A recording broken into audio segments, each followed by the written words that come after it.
কাল কিয়ামতের দিনটা বড় ভয়ঙ্কর হবে, এত ভয়ঙ্কর বন্ধু। আমার নবী বলেছেন উলঙ্গ অবস্থায় মানুষগুলো হাসুরের ময়দানে একত্রিত হবে রে। ও বন্ধু, প্রত্যেকের কবর থেকে ওই হাসুরের ময়দানটা কমপক্ষে 50,000 বছরের রাস্তা হবে রে বন্ধু।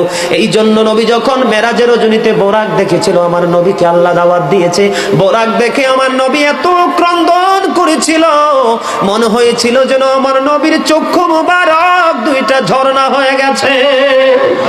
এই যুবক, কাল কিয়ামতের দিন ঘাম এত ঘামবে রে, কেউ মাজা পর্যন্ত, কেউ নাভি পর্যন্ত, কেউ বা আবার পুরো শরীর বন্ধ ঘামের নিচে ডুবে থাকবে, আবার মাথার মগজ টকবক টকবক করে উতরাইতে থাকবে রে।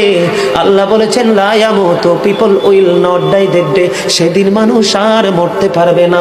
আল্লাহ বলেছেন ফিহা ওয়ালা ইয়াহইয়া, people will not be able to live that day, মানুষ সেদিন বাঁচতেও পারবে না। আবার আল্লাহ বলেছেন অমাহুম আনহা বিগাইবিন, people will not be able to escape that day, সেদিন মানুষ সেখান থেকে পালিয়ে যেতেও পারবো না রে। দুর্গাপুরের যুবক, হাদিস শরীফের মধ্যে এসেছে কাল কিয়ামতের দিন আল্লাহর আরশের ছায়া ছাড়া কোনো ছায়া থাকবে না। ওই কাল কিয়ামতের দিন এই দুর্গাপুরের যুবকগুলো চাইয়া দেখেন চাতক পাখির মতো বসে আছে। আমার কাছে এত সুন্দর লাগে রে যুবক, আমার হৃদয়টা ঠান্ডা হয়ে গেছে, কলিজা ছুঁয়ে গেছে তোমাদের উপস্থিতি এবং মনোযোগ।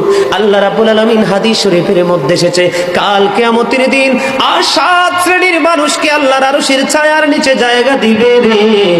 এর মধ্যে বিশাল একটা টিম থাকবে পৃথিবীর যুবকেরা। জোরে জোরে সুবহানাল্লাহ।